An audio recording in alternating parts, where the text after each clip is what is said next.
नमस्कार, आप देख रहे हैं स्पेशल रिपोर्ट न्यूज रूम से। आपके साथ मैं हूं अंजना ओम कश्यप। ज्ञानवापी मस्जिद पर कोर्ट में सुनवाई के बीच अब मुगलों को लेकर बड़ी लड़ाई छिड़ गई है।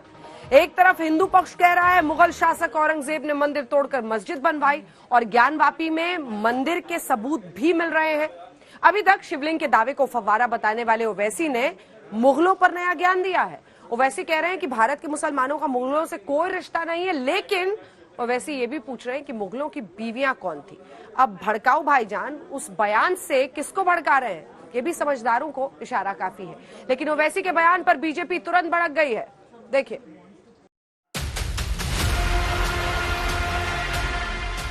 अभी तक आपने देखा कि ज्ञानवापी मस्जिद में शिवलिंग या फव्वारे को लेकर बहुत तगड़ी बहस छिड़ी हुई है, लेकिन अब शिवलिंग और फव्वारे की बहस से आगे निकलकर बात मुगलों और खास करके औरंगजेब की हो रही है। ओवैसी कह रहे हैं कि भारत के मुसलमानों का मुगलों से कोई ताल्लुक नहीं है। कि कहा जाता है कि मुगलों की बात करते हैं। अरे भारत का मुसलमानों का मुगलों से कोई ताल्लुक नहीं है, याद रखो। देश के मशहूर और जाने माने इतिहासकार कह रहे हैं कि काशी में औरंगजेब ने मंदिर तोड़कर मस्जिद बनवाई, लेकिन 350 साल पुरानी मस्जिद को अब तोड़ना सही है क्या? कोई चीज जो 1670 में बन गई हो उसे आप तोड़ सकते हैं इसको? ये जो हिंदुस्तान का मॉन्यूमेंट्स एक्ट है उसके बिल्कुल खिलाफ। और ओवैसी पूछ रहे हैं कि बीजेपी और आरएसएस मुगलों पर हल्ला मचा रही है, तो उनसे सवाल पूछिए कि भारत कैसे बना। अगर कोई संगी आपसे कहेगा, कोई अगर मुसलमानों का दुश्मन आपसे कहेगा कि आज मुगलों की वजह से ऐसा हो रहा, तो उनसे पूछना भारत कैसे बना। 50,000 साल पहले अफ्रीका से लोग भारत को आए थे। कितने साल पहले? 50,000 साल पहले। 40,000 साल पहले ईरान से किसान आए थे। 30,000 साल पहले स्टीप से लोग आए थे, स्टेप से लोग आए थे। इसके बाद लोग आते गए तो भारत बना। मगर बीजेपी को अगर कोई नजर नहीं आता, खाली मुगल नजर आता है इनको। मुगलों के नाम पर भड़क रहे ओवैसी भारत का इतिहास खंगाल रहे हैं, तो ज्ञानवापी मस्जिद के इमाम कह रहे हैं कि मस्जिद का नाम ज्ञानवापी नहीं है, बल्कि शाही जामा मस्जिद आलमगीरी बनारस है। ज्ञानवापी तो मोहल्ले का नाम है। ज्ञानवापी जो है वो एक मोहल्ले का नाम है। उस मोहल्ले में होने की वजह से वो ज्ञानवापी मस्जिद कही जाने लगी। आमतौर से सब लोग कहते हैं, सरकारी कागजात में भी और आम लोगों की जुबानों पे भी सब चीज़ आपको लिखा हुआ और लोगों की जुबान पे, तो असल नाम उसका आलमगीरी मस्जिद है। ज्ञानवापी मस्जिद पर हिंदू और मुस्लिम पक्ष के बीच में जंग छिड़ी हुई है, तो ताजमहल और कुतुब मीनार को लेकर भी मुगलों के गड़े मुर्दे उखाड़े जा रहे हैं। इस बीच ओवैसी ने सूरत की एक रैली में मुगलों से भारत के मुसलमानों का रिश्ता खारिज कर दिया और ये भी कहा कि बीजेपी आज की तारीख में क्यों मुगलों को याद कर रही है। हमारा ताल्लुक उन लोगों से है जो अहले दिल थे, सूफी थे, जिन्होंने इस्लाम को भारत को लाया। अगर भारत में पहली मस्जिद मुगलों ने नहीं बनाई थी, भारत में पहली मस्जिद अगर बनाई गई तो केरला में बनाई गई थी। वो बादशाह थे। बादशाह दीन का नहीं होता, आलिम दीन का होता है। सूफी जो होता है उसका ताल्लुक दीन से होता है। मगर बीजेपी मुगलों को मुसलमानों से जोड़कर कहती है नहीं, वो 600 साल पहले ऐसा हुआ था, 500 साल पहले ऐसा हुआ था, 450 साल पहले तोड़ी गई, अब हम उसमें खोद के देखेंगे। ज्ञानवापी, मथुरा, कुतुब मीनार और ताजमहल में मंदिर पर छिड़ी जंग में ओवैसी ने सम्राट अशोका को भी घेरे में ले लिया और तो और प्रधानमंत्री मोदी के आवास की खुदाई तक पहुंच गए। ओवैसी ने चीख चीख कर ये भी कहा कि भारत का मुसलमान किराएदार नहीं है, हिस्सेदार है। आप बताइए कि क्या बादशाह अशोका ने लोगों का कत्ल नहीं किया? बादशाह अशोका ने हजारों लोगों का कत्ल किया। बोलो आरएसएस वालों, अशोका के बारे में तुम्हारी राय क्या है? क्या यह बात सच नहीं है कि पुष्यमित्रा ने बुद्धों की मंदिरों को तोड़ा? इसकी बात क्यों नहीं करते बीजेपी और संघ परिवार के लोग? मगर बोलेंगे नहीं, ताजमहल के नीचे जाकर देखेंगे, ताजमहल के नीचे क्या मिलेगा आपको? नहीं, हम खोद के देखेंगे क्या मिलेगा। तो क्या मैं भी खड़े होकर कह दूं कि देश के प्रधानमंत्री मोदी जिस घर में रहते हैं उसके नीचे भी मस्जिद है, खोदी जाए? ओवैसी कह रहे हैं कि मुसलमान भारत में किराएदार नहीं हिस्सेदार है, लेकिन मुगलों पर उनकी भड़काऊ जुबान पूरा देश सुन रहा है। वो सवाल कर रहे हैं कि मुगलों की बीवियां कौन थी। इस पर बीजेपी जवाब दे रही है। ओवैसी मुसलमानों के भस्मासुर है। ओवैसी लगातार ज्ञानवापी मस्जिद में हुए सर्वे को गलत ठहरा रहे हैं। बार बार ज्ञानवापी मस्जिद के केस में 1991 एक्ट की बात कर रहे हैं। वुजू खाने में मिली शिवलिंग जैसी आकृति को फव्वारा बता रहे हैं। और अब तो ओवैसी ने सवाल कर दिया है कि मुगलों की बीवियां कौन थीं? मुगलों ने किनसे शादी की थी? ओवैसी ने महाराष्ट्र के औरंगाबाद में औरंगजेब की कब्र पर चादर और फूल चढ़ाए थे। इस पर बीजेपी ने ओवैसी के खिलाफ मोर्चा खोल दिया था। अब ओवैसी ने उस बात का भी जवाब दिया और कहा कि क्या मोदी जी ने बहादुर शाह जफर की कब्र पर फूल नहीं चढ़ाए थे? आप ले जाकर मुगलों से मिलाते हैं। अरे मुगलों से हमारा रिश्ता नहीं था। वो मुगल जितने बादशाह थे उनकी बीवियां कौन थी? किससे शादी की थी उन्होंने? क्या उसका जिम्मेदार आप मुझे बनाएंगे? आप जाके पूछो औरंगजेब से मुझे क्या करना है।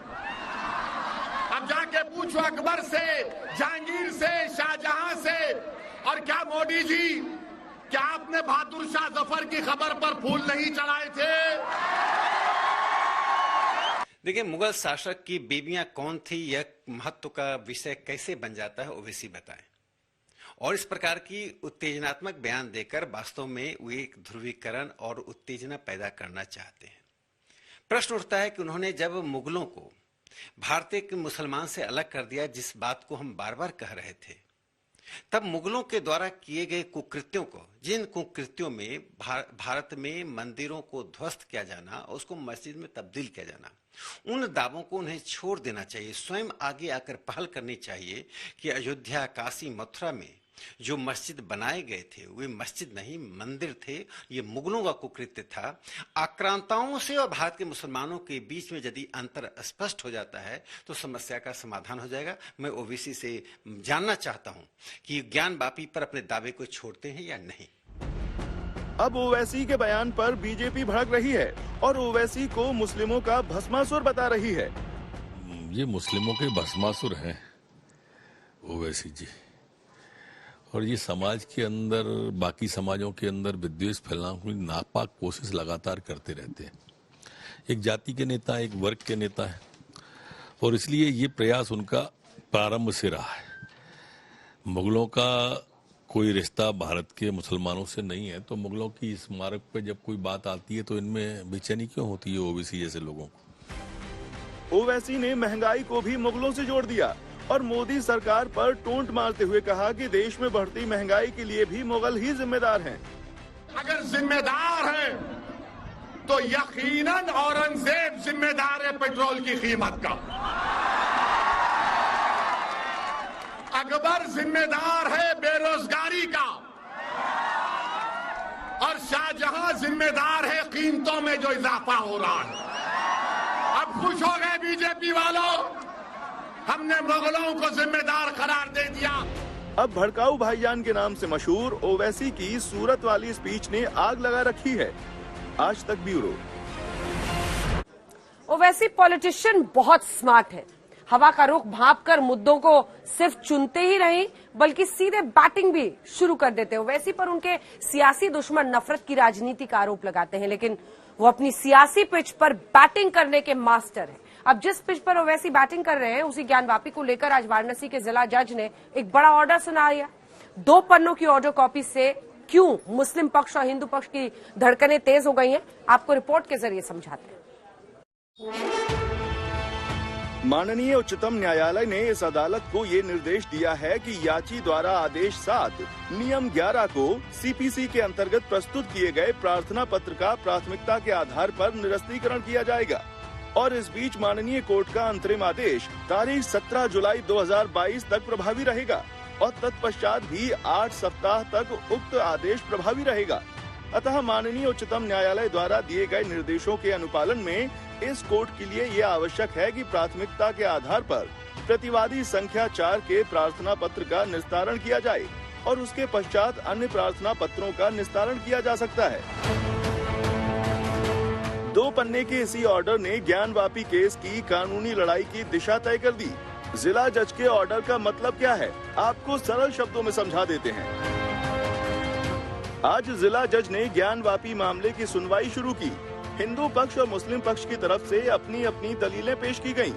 सुनवाई के दौरान हिंदू पक्ष की तरफ से मांग की गई कि कमीशन रिपोर्ट पर पहले सुनवाई हो, जबकि मुस्लिम पक्ष पहले ऑर्डर 7 नियम 11 वाली याचिका के निस्तारण की मांग कर रहा है। मतलब ये कि सबसे पहले अदालत तय करे कि Gyanvapi case places of worship act 1991 के चलते दायर हो भी सकता है या नहीं। कोर्ट ने दोनों पक्षों को सुना और 26 मई को सुनवाई की डेट फिक्स कर दी।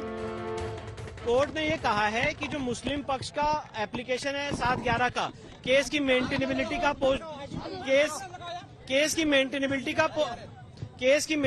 और पोषणीयता और 7/11 का जो प्रश्न है उस पर सुनवाई 26 तारीख से होगी। साथ ही साथ जो मेरा कोर्ट से निवेदन था कि कमीशन की रिपोर्ट पे भी ऑब्जेक्शन मंगाया जाए, कोर्ट ने उस पर भी दोनों पक्षों से कहा है कि 1 हफ्ते के अंदर ऑब्जेक्शन दे और जो वीडियोग्राफी और जो सीडी है फोटोग्राफी की सीडी वो भी हमें प्रोवाइड की जाए, उसके लिए भी कोर्ट ने आदेश पारित किया।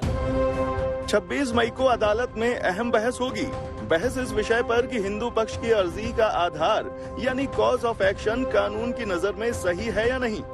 यहाँ बड़ी बात यह है कि हिंदू पक्ष द्वारा ज्ञानवापी को लेकर दायर याचिका की सुनवाई बाद में होगी।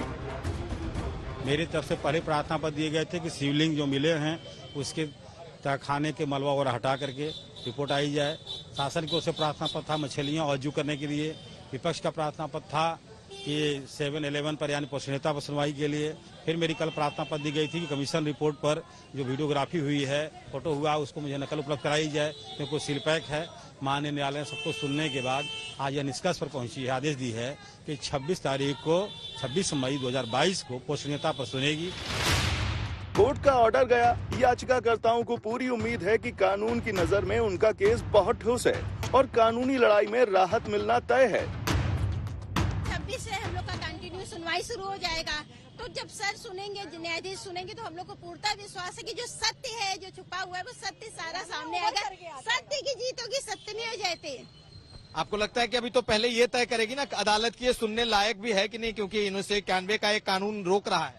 नहीं, अब सुनेगी 26 से सारा काम चालू हो जाएगा, क्योंकि 1991 से हम लोग से नहीं मतलब है। हम लोग को अपने केस से मतलब है, हम लोग को माता सिंगार गौरी के केस से मतलब है। 1991 को हम लोग नहीं जानते हैं। आप लोग पहले से ही खुश हैं कि आपके पक्ष में आ रहा है? हम लोग को न्याय पे भरोसा है, न्याय पे भरोसा है। सत्य की जीत होगी, पूरा विश्वास है। अपने संविधान पे, अपने न्यायालय पे पूरा विश्वास है। सुप्रीम कोर्ट के दिशा निर्देश के अनुसार माननीय जिला जज के माननीय न्यायालय में आज माननीय जिला जज माननीय विश्वेश जी ने स्पष्ट कहा कि सभी वाद 26 तारीख से सुने जाएंगे। आने वाले शनिवार रविवार को भी छुट्टी का दिन है, लेकिन फिर भी उस दिन सुनवाई होगी। उसी दौरान हम लोगों ने ये कहा कि किए गए जांच कमीशन के दौरान हम वीडियोग्राफी, फोटोग्राफी और चिप चाहते हैं, वो आप शुल्क देकर के आप ले सकते हैं। ज्ञानवापी को लेकर दोनों पक्ष के दावे अपनी तरफ, लेकिन इन दावों को कानून की कसौटी पर परखा जाएगा, जहां फैसला आधार या भावनाओं के आधार पर नहीं बल्कि संविधान और कानून के विधान से होगा। निर्देशों के मुताबिक पहले जो पोषणीयता है यानी कि जो मेंटेनेबिलिटी है, पहले उस पर चर्चा होगी। हालांकि हिंदू पक्ष के लिए भी एक बड़ी बात यह कि 1 हफ्ते का वक्त दिया गया है, जब सर्वे रिपोर्ट पर दोनों तरफ से आपत्तियां मंगाई गई हैं, यानी कि दोनों बातें अब साथ साथ चलेंगी। गौरव गुप्ता के साथ कुमार अभिषेक, वाराणसी, आज तक। तो ज्ञानवापी मुद्दा इस वक्त गर्म है उत्तर प्रदेश में। तो आज सदन में गर्म हो गए मुख्यमंत्री योगी आदित्यनाथ और अखिलेश यादव। दरअसल अखिलेश यादव ने कानून व्यवस्था पर सरकार को घेरा। उन्होंने बलात्कार और महिलाओं के खिलाफ अपराध के मुद्दे को उठाया, कहा कि यूपी क्राइम में नंबर 1 है। योगी आदित्यनाथ ने करारा जवाब दिया है। कल मैडम गवर्नर यहां पर स्पीच दे रही थी, उसी दिन अखबार में, कल के ही अखबार में, और परसों की घटना जहां पर एक 19 साल की बेटी के साथ दुष्कर्म हुआ, और ये एक घटना नहीं है। अगर हम घटनाओं को देखें और आंकड़ों को देखें, मैं माननीय अध्यक्ष आपके माध्यम से सरकार से कहूंगा, कम से कम सरकार इस पर साफ कहे कि जो जीरो टॉलरेंस की बात कर रही हो और जो सबसे ज्यादा अपने आप को प्रचार में इस बात के लिए प्रचार कर रही हो कि वो सबसे ज्यादा संवेदनशील है महिलाओं को लेकर के, बेटियों को लेकर के, लड़कियों को लेकर के। लेकिन अगर हम देश के और उत्तर प्रदेश के आंकड़े देखें तो महिला अपराधों में यूपी सबसे आगे है। भारतीय जनता पार्टी की सरकार है, यहां अपराधियों के बारे में ये नहीं कहा जाता कि लड़के हैं गलती कर देते हैं।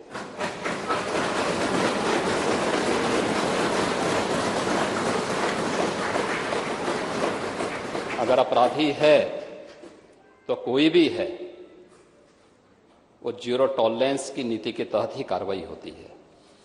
सरकार और प्रशासन जब अपराधियों के साथ खड़ा हो जाएगा, जो घटना कर रहे हैं उनके साथ खड़ा हो जाएगा, तो न्याय कैसे मिलेगा? चंदौली की उस बेटी की जो रो रो करके कह रही थी, पुलिस दबिश करने आई थी। क्या दबंगई करने जाती है कि दबिश के लिए जाती है पुलिस? उसकी व्यवस्था है, सिस्टम है। आप कैसे जाएंगे घर में? ये किसने छूट दी है? आप घर में घुस गए, बेटी को इतना पीटा कि जान चली गई उसकी। और ये बात मैं नहीं कहता हूं, और आज के जमाने में जब आप डिजिटलाइज कर रहे हो सब चीजों को, हर चीज को आप इंटरनेट से जोड़ रहे हैं, क्या आपने नहीं सुना? माननीय सदस्य जितने भी हैं सबने सुना होगा कि वो बहन क्या कह रही थी। उसकी बहन कह रही थी कि पुलिस ने इतना पीटा कि जान चली गई।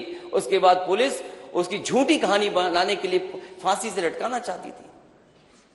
कि इससे पहले विधानसभा के चुनाव होते थे या कोई चुनाव होता था, चुनाव के दौरान भी और चुनाव के बाद भी व्यापक हिंसा होती थी।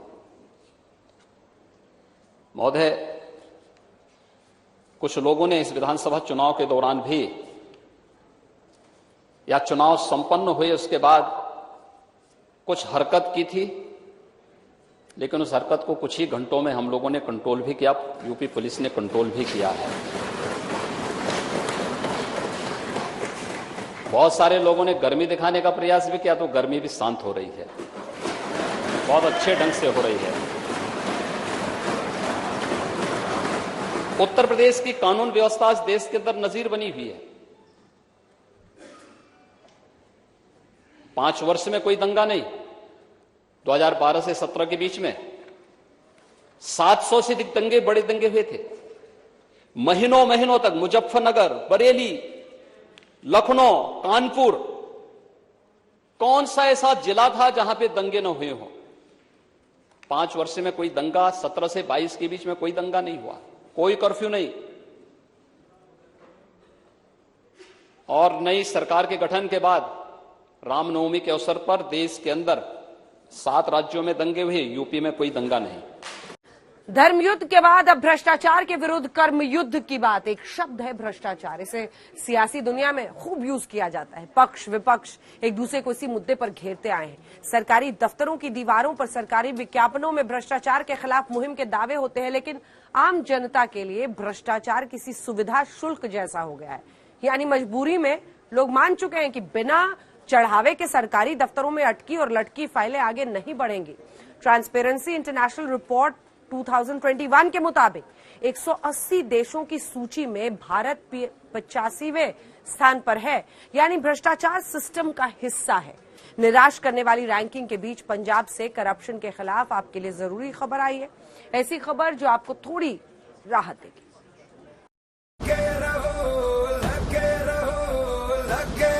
केजरीवाल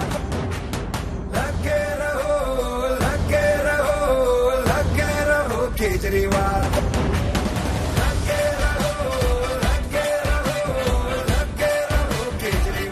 अपने हेल्थ मिनिस्टर को बर्खास्त कर दिया, उसके खिलाफ केस दर्ज करके उन्हें गिरफ्तार किया जा रहा है। किसी को इस भ्रष्टाचार का पता नहीं था, ना मीडिया को पता था, ना विपक्ष को पता था, किसी को नहीं पता था। के साथ गद्दारी है, भारत माता के साथ गद्दारी है। कुछ भी बर्दाश्त कर लेंगे, लेकिन भारत माता के साथ गद्दारी बर्दाश्त नहीं करेंगे। गर्दन कट जाएगी, लेकिन देश के साथ गद्दारी कबूल नहीं है। ना गद्दारी करेंगे, ना किसी को करने देंगे। नाम विजय सिंगला, पद हेल्थ मिनिस्टर पंजाब, आरोप भ्रष्टाचार, अंजाम बर्खास्तगी, ठिकाना जेल। पहले दिन से ये लोगों को लूटना चालू कर देते हैं, रोज लूटते हैं। पर दुनिया के इतिहास में ये पहली सरकार है जो पता लगते ही सख्त से सख्त एक्शन लेती है, चाहे गुनाह करने वाला अपना ही क्यों ना हो। करप्शन देश के साथ गद्दारी है, भारत माता के साथ गद्दारी है। कहते तो सब हैं, लेकिन करके दिखाने का जिगरा तो केजरीवाल की पार्टी आम आदमी पार्टी के पास है। भ्रष्टाचार मुक्त पंजाब का वादा किया, पंजाब की जनता ने अपना फर्ज निभाया और अब मुख्यमंत्री भगवंत मान जनता का कर्ज चुका रहे हैं। मैं सबको कहना चाहता हूं कि अब सिस्टम बदल गया है। चाहे आप अफसर हो, चाहे पंजाब में किसी राजनीतिक पद पर हो, चाहे विपक्ष में हो, चाहे सरकार में हो, अब सिस्टम बदल गया है। अब 1 रुपए की भी हेराफेरी नहीं चलेगी। हम 1% लोगों का 1% पैसा भी बचाएंगे। पंजाब सरकार के फैसले ने पूरे देश को चौंका दिया।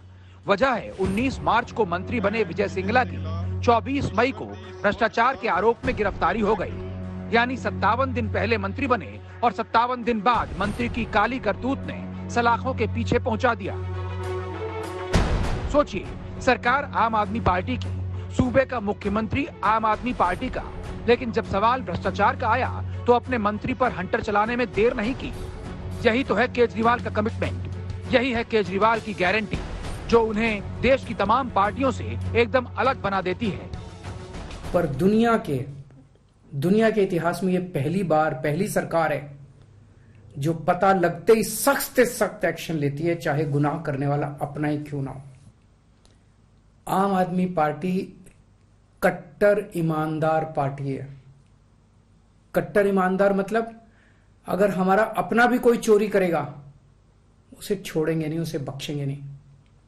कई लोगों की आंखों में खुशी के आंसू हैं और विपक्ष को समझ नहीं आ रहा कि क्या कहे, कैसे इसका विरोध करे। केजरीवाल ने एक बार कमिटमेंट कर दिया तो फिर वो खुद की भी नहीं सुनते। ये सियासी जुमला या डायलॉग नहीं, बल्कि आम आदमी पार्टी के चाल, चरित्र और चेहरे की सबसे बड़ी यूएसपी है। 2015 में जब दिल्ली में हमारी सरकार बनी थी, तब मैंने भी अपने फूड मिनिस्टर के खिलाफ ऐसे ही एक्शन लिया था। उसके भ्रष्टाचार के सबूत मेरे पास आए थे, तब भी किसी को नहीं पता था। मैंने खुद ब खुद उसके खिलाफ एक्शन लिया था। आम आदमी पार्टी कट्टर ईमानदार पार्टी है। पुलिस की एफआईआर के मुताबिक डॉक्टर विजय सिंगला के खिलाफ मोहाली के राजेंद्र सिंह ने शिकायत दर्ज करवाई।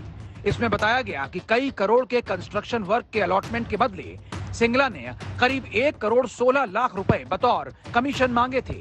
कमीशन की रकम मंत्री के रिश्तेदार तक पहुंचानी थी, यानी टेंडर के बदले शुक्राना के नाम पर कमीशन मांगा गया।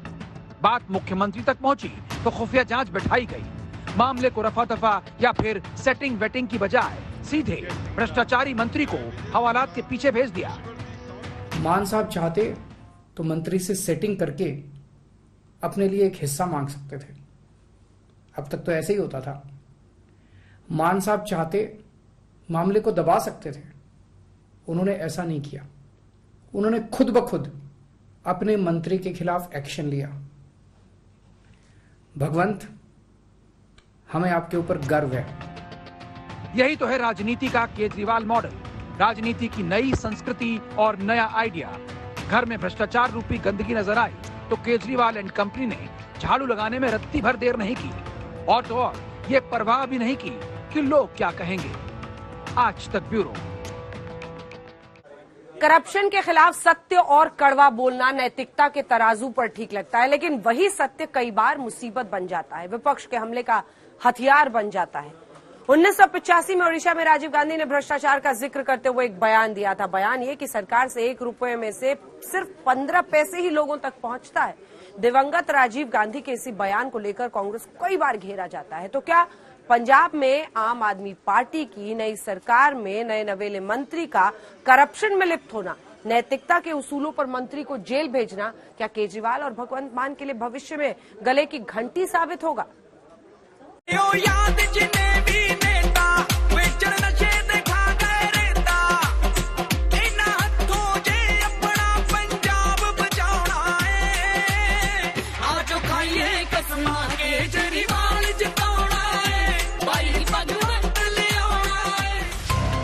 राजनीति में कुछ लोग इतिहास बन जाते हैं, कुछ इतिहास लिखते हैं, और अरविंद केजरीवाल तो भारतीय राजनीति में जो इतिहास लिख रहे हैं उसे किसी चमत्कार से कम नहीं माना जाता। पहले दिल्ली में अकल्पनीय जीत और फिर उनके चेहरे पर पंजाब में ऐतिहासिक विजय। जनता की नब्ज को पकड़ना केजरीवाल को खूब आता है, तभी तो पंजाब की जनता को केजरीवाल ने 2 गारंटी का ऐलान किया था। और लिख के दे दिया ना। अब तो मैंने लिख के भी दे दिया। क्या लिख के दिया है आपने? चन्नी साहब दोनों सीटों से हार रहे हैं। कुछ तो है केजरीवाल में जो उन्हें सियासत का सिकंदर बनाती है। अगर केजरीवाल की शख्सियत में झांके तो जवाब आपको मिल जाएगा। अपने जुनून और देश के लिए अच्छा कर जाने की जिद ने अरविंद केजरीवाल को जनता के दिलों में बसा दिया। आंदोलन की राजनीति से निकले और फिर कभी पीछे पलटकर नहीं देखा। वजह है केजरीवाल के सियासी उसूल। पंजाब में जब केजरीवाल ने रोड शो के दौरान बड़ा ऐलान किया, तब किसी ने नहीं सोचा था कि ये आम आदमी पार्टी का कमिटमेंट है। हमें देशभक्ति करनी आती है, हमें भ्रष्टाचार दूर करना आता है। दिल्ली से पहले खत्म करा भ्रष्टाचार। और अब मैं बहुत बड़ी बात बोल रहा हूं, 20 दिन में भगवंत मान जी को 20 दिन हुए मुख्यमंत्री बने हुए। 20 दिन में भाई साहब पंजाब से भ्रष्टाचार खत्म हो गया, कम नहीं हुआ, खत्म हो गया। आपको यकीन नहीं होगा ना, आपके यार दोस्त रिश्तेदार पंजाब में रहते होंगे, उनको फोन करके पूछना, किसी थाने में चले जाओ पंजाब में, किसी रजिस्ट्रार तहसीलदार के किसी दफ्तर में चले जाओ काम कराने, किसी की हिम्मत नहीं है पैसे मांगने की। अब विपक्ष ने केजरीवाल मॉडल पर सवाल उठाए, लेकिन पंजाब में आम आदमी पार्टी ने भ्रष्टाचार के खिलाफ 0 टॉलरेंस की नीति अपनाई। बहुत लोगों को लग सकता है कि ये सियासी स्टंट है, तो आज ऐसे लोगों को पहले आम आदमी पार्टी के एक्शन पर विपक्ष की भाषा सुननी चाहिए। बेईमानी को खत्म करने के लिए अगर ईमानदारी से काम किया है तो सराहनीय बात है। देखिए, ये बड़ा एक वेलकम स्टेप है। करप्शन इन हाई प्लेसेस को रोकने के लिए भगवंत मान का ये कदम, इसकी तारीफ करनी बनती है। Although I am in the opposition और मेरा उनके साथ कोई अच्छे रिलेशंस भी नहीं रहे हैं, लेकिन जो काम अच्छा करते हैं, कुछ जो भी लोग करें तो उसकी तारीफ तो बनती है। गलत काम करेंगे तो उनको टोकते हैं, हम रोज टोकते हैं अगर गलत काम करते हैं। इसलिए इस फैसले का हम स्वागत करते हैं। आज विपक्ष भी केजरीवाल की तारीफ करने को मजबूर है। यही तो है केजरीवाल स्टाइल पॉलिटिक्स। दिल्ली के सीएम केजरीवाल अगर आज इस मुकाम पर हैं, तो इसके पीछे है उनका विजन और मिशन। केजरीवाल की लाइन एकदम क्लियर है। आज जितना पैसा शिक्षा और स्वास्थ्य में खर्च करती है सरकार, सरकारी अस्पतालों में और सरकारी स्कूलों में, उस पैसे में इतना ज्यादा भ्रष्टाचार है कि अगर वो भ्रष्टाचार ही रुक जाए तो इस देश के लोगों को फ्री चिकित्सा और फ्री शिक्षा दी जा सकती है और अच्छी दी जा सकती है। जो लोग केजरीवाल से पूछते हैं कि मुफ्त दवाई और मुफ्त पढ़ाई का पैसा कहां से आएगा, तो इसका आइडिया केजरीवाल के पास उन दिनों से है जब वो सीएम नहीं बल्कि आंदोलनकारी थे। अगर 16 अगस्त को इस देश का हर नागरिक अपने दफ्तर से छुट्टी लेके सड़कों के ऊपर उतर आए और दीवानों की तरह अपने हाथ में तिरंगा लेकर भारत माता की जय, भारत माता की जय नारे लगाते हुए इस देश की सड़कों पे चलने लगे,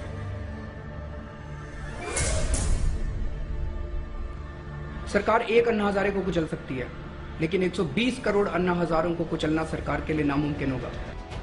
केजरीवाल सत्ता में आए तो सबसे पहले करप्शन मुक्त दिल्ली के लिए बड़ा कदम उठाया कि आप कृपया एंटी करप्शन हेल्पलाइन 1031 का शुभारंभ करें और देश को भ्रष्टाचार से मुक्त करने की दिशा में इस आंदोलन का आगाज करें।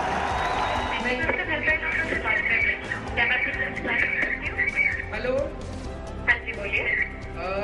मेरा नाम विक्रम है। मैं अपना राशन कार्ड बनवाने के लिए गया था और मेरे से 2000 रुपए की रिश्वत मांग रहे हैं। आपसे रिश्वत मांगे जा रही है? हाँ जी।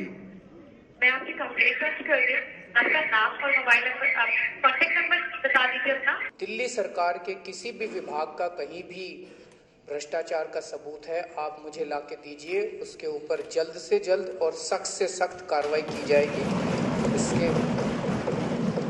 और ये अपने को सबको मिलके करना है। दिल्ली में केजरीवाल की गारंटी लोगों के भरोसे पर खरी उतरी, तभी तो बीजेपी भी दिल्ली के चुनावी दंगल में चारों खाने चित हो गई। अब दिल्ली के बाद पंजाब को बदलने के लिए केजरीवाल अपनी कसम पूरी करने में जुट गए हैं। हालांकि सवाल ये है कि अभी नई सरकार के 100 दिन पूरे नहीं हुए और आम आदमी पार्टी को अपने ही एक मंत्री को सलाखों के पीछे डालना पड़ा हो। भले ही राजनीति के उच्च नैतिक मापदंड की दुहाई केजरीवाल और भगवंत मान दे रहे हों, लेकिन जिस सरकार का एक मंत्र भ्रष्टाचार में लिप्त मिला हो, उस सरकार में कितने और काली कमाई में जुटे हैं ये कहा नहीं जा सकता। यानी ये तो ट्रेलर है, पिक्चर अभी बाकी है। आज तक ब्यूरो। अब आपको दिखाते हैं कि कैसे उत्तर भारत से लेकर महाराष्ट्र तक मौसम ने गदर मचा रखा है। पहाड़ों से लेकर मैदानों तक आंधी, तूफान, ओले, बारिश मौत बनकर बरस रहे हैं। आप अपनी टेलीविजन स्क्रीन पर आज तस्वीरें अब देख रहे हैं। हम आपको बता दें कि केदारनाथ में बारिश बर्फबारी के चलते यात्रा रोक दी गई है। मौसम इतना खराब है कि बर्फबारी हो रही है, बारिश हो रही है। केदारनाथ में पारा माइनस में पहुंच गया है। उत्तराखंड के ही बागेश्वर में जबरदस्त बारिश और ओले पड़े हैं। ओले पड़ने से फसलें, फल, सब्जियां सब कुछ बर्बाद हो गई हैं। हिमाचल प्रदेश के कांगड़ा में बर्फ गिर रही है। हिमाचल प्रदेश के शिमला में भी मौसम बिगड़ा हुआ है। तूफानी हवाएं चल रही हैं, बारिश हो रही है। शिमला में ओले भी पड़े हैं। अब रेगिस्तान की तस्वीरें वो भी देख लीजिए। कुछ दिन पहले 50 डिग्री में तप रहे राजस्थान के फतेहपुर शेखावटी में आंधी, तूफान और ओलों से तबाही सी आ गई है। महाराष्ट्र के अमरावती में तूफानी हवाओं ने तांडव मचाया तो कई मकान ढह गए, एक महिला की मौत हो गई। उत्तर प्रदेश में भी मौसम अचानक से बदला है। तस्वीरें मिर्जापुर की आप देख रहे हैं। यहाँ आंधी तूफान से पेड़ टूट गए। यूपी के ही बाराबंकी में तूफानी हवाओं से दीवार ढह गई, एक शख्स की मौत हो गई। मई के महीने में मौसम ने गर्मी को जैसे शांत कर दिया है, लेकिन राहत के साथ बारिश और आंधी आफत बनकर आई है। इसी के साथ स्पेशल रिपोर्ट में न्यूज रूम से इतना ही। देश दुनिया की बाकी खबरों के लिए आप देखते रहिए आज तक।